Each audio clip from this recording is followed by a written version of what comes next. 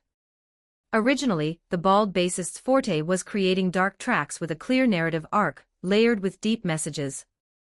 However, he knew that if he simply turned the music dark without any innovation, it would surely be rejected as nothing more than the dirge-like rock he had produced in the past. Hey, a dark song isn't just something you whip up. You have to weave in a message that fits the turning point of the track, while still maintaining just the right amount of brightness. For the message, Hyung, you're always reading literature like Damien or Faust. Recently, I even saw you picking through books by Noam Chomsky. Can't you just pull something suitable from those? While the bald bassist was known primarily as a vertical eccentric, he often displayed an intellectual side that lived up to his mad scientist nickname.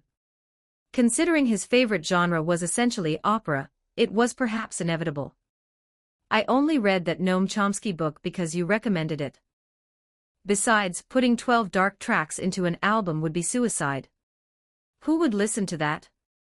You could use a piano-style synthesizer.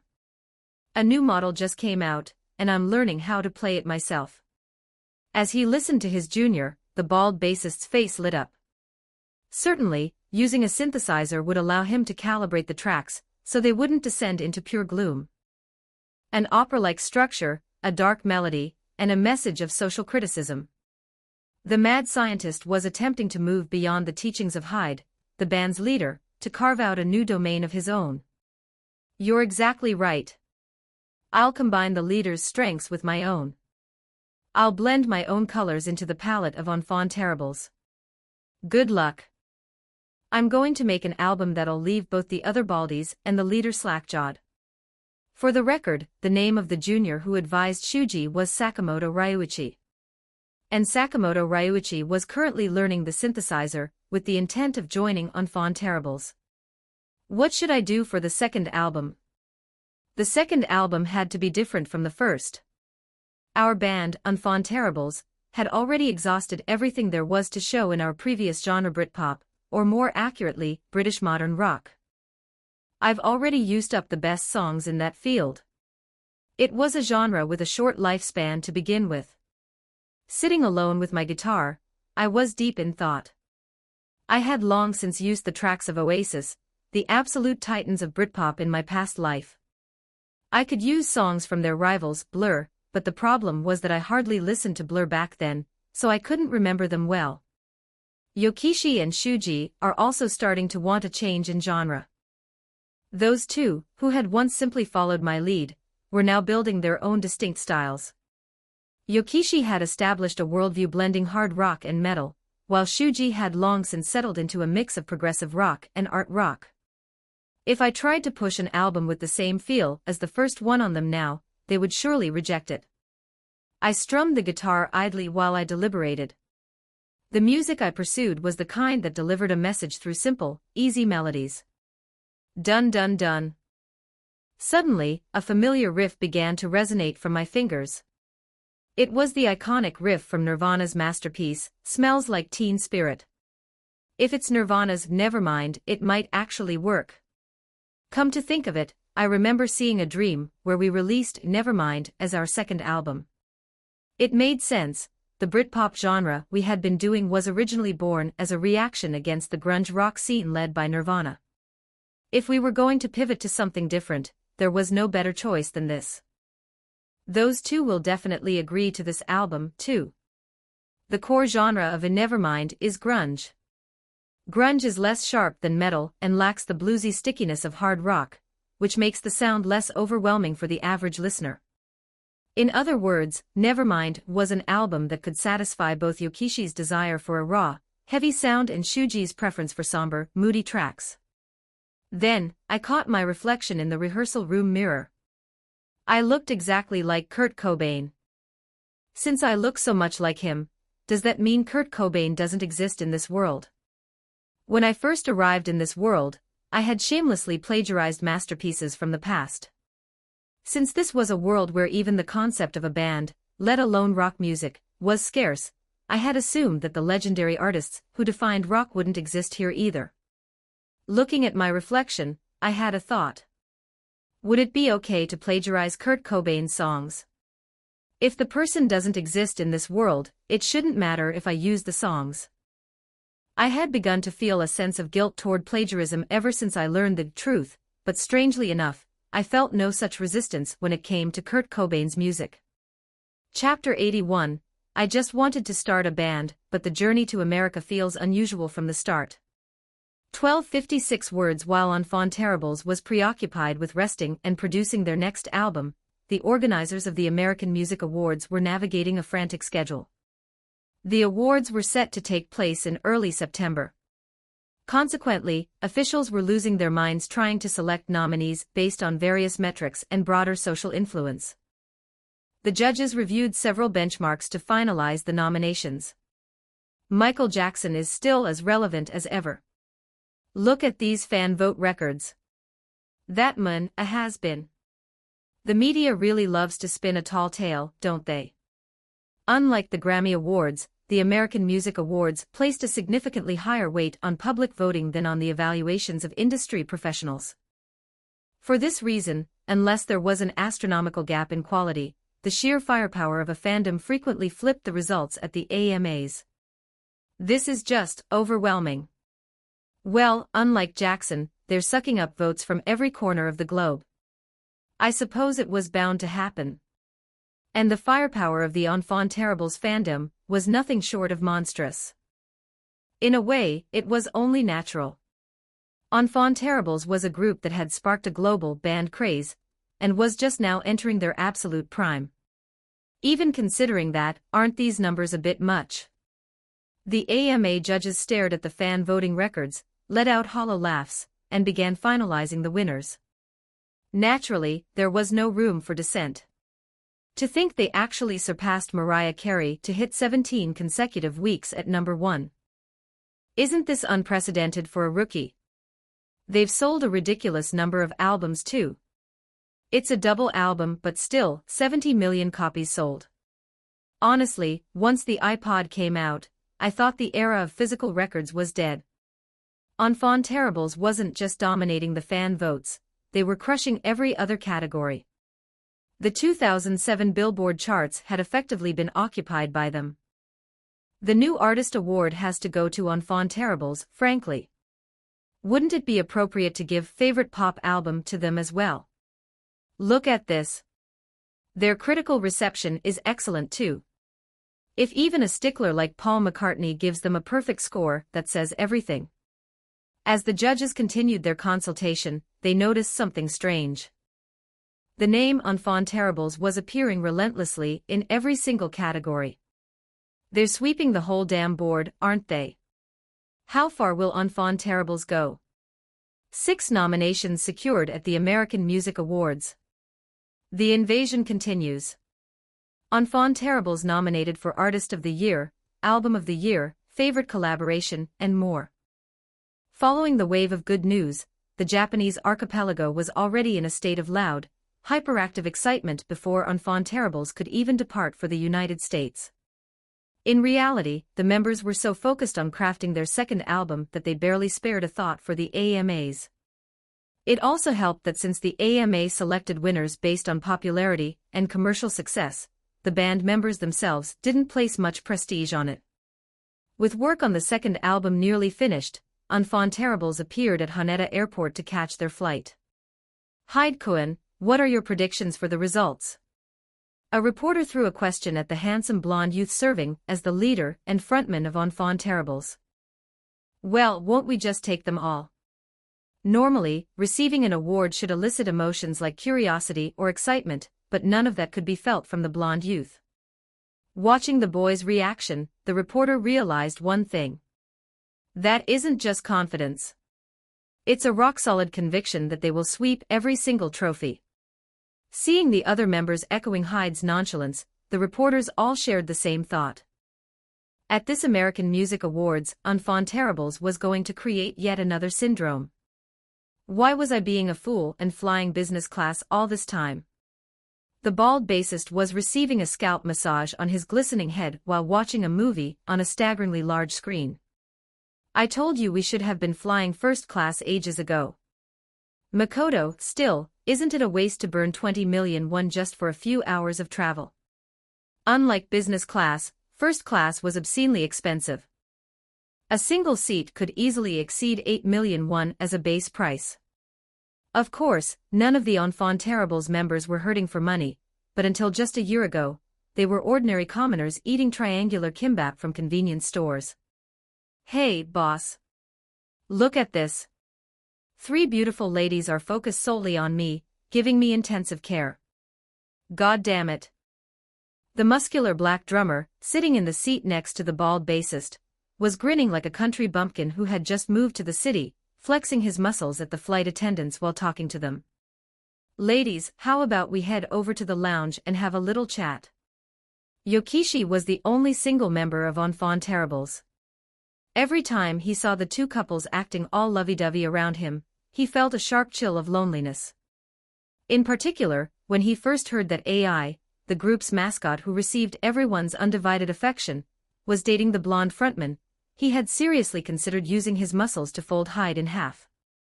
Of course, there had been signs long before that, so he had managed to endure it. In the first place, as her guardian, as long as they didn't cause an accident resulting in new life, it wasn't his place to interfere in who AI and the boss chose to date. Thank you. This wine tastes excellent. Meanwhile, Miyazaki Makoto, who had already experienced social life as a PD for ACN, was leisurely enjoying his wine while conversing with the chief purser. Ladies, what do you think of my muscles? They sell cocktails here too. It'd be killer to grab one of these and watch a movie. Even though there were very few people around anyway, Hyde felt a wave of embarrassment at their behavior. Mind you, this was his first time in first class as well, so his eyes were wide as he took in his surroundings. Should we go on a date after we land? This is just the best. Ignoring these reckless children, the blonde youth raised his hand to speak to a nearby flight attendant. I have a request, please. Sir, is there anything making you uncomfortable? One of the attendants waiting near the blonde youth immediately clasped her hands and knelt down to answer him. You don't really have to kneel. The youth found such treatment burdensome. At the same time, he was making a firm mental note never to fly first class with the secretly jealous AI. If his beloved partner were to see this sight, he would never hear the end of her teasing and jealous remarks for a very long time. Could you bring me a menu? Sir, you can check the menu using the monitor provided at your seat. That was it. Despite all his attempts to act dignified, the blonde youth was just as much of a country bumpkin as his bandmates. Hey, bring me a menu too. Ladies, I need a menu over here as well. As soon as they spotted their prey, the 2 men who had been causing a ruckus like unruly children began mocking their leader. There were no emotions like nervousness or fluttering hearts in their appearance. To the current Enfants Terribles, the American Music Awards had become a trivial matter. Chapter 82, The Muscular Mixed 1015 Words. The categories in which Enfants Terribles were nominated were as follows: Artist of the Year, Rookie of the Year, Collaboration of the Year, Single of the Year, Favorite Album, and Favorite Group. Everyone was particularly focused on the results of the most prestigious award, Artist of the Year. The artists nominated alongside Enfants Terribles were the band Guns N' Roses and a rocker named Avril Lavigne. Wait, isn't that Axl Rose? Hyde turned his head to look at Axl Rose of Guns N' Roses and Avril Lavigne. They hadn't been around when he attended the Grammy Awards previously. It seemed they had made their debut while he was preoccupied with the world tour and album production. As their eyes met, Axl Rose offered Hyde a bright, beaming smile. Wasn't that guy the one who absolutely loathed Kurt Cobain in my past life? From his perspective, a man like Axl Rose was impossible to forget. In his previous life, Guns N' Roses was known as the rival to Nirvana, and the conflict between the leaders of each band, Axl Rose and Kurt Cobain, was a legendary story that people still talked about even in the distant future. Hyde smiled slightly and waved back at Axl Rose. While the Kurt Cobain of his past life had hated Axl Rose, calling him a racist and a sexist, Hyde personally held no ill feelings toward him. Of course, if Axl displayed the same exclusionary tendencies in this world, Hyde would likely end up hating him just as Cobain did. By the way, Avril Lavigne is here too. Avril Lavigne was an artist that anyone who spent their teens in the 2000s in his past life would know.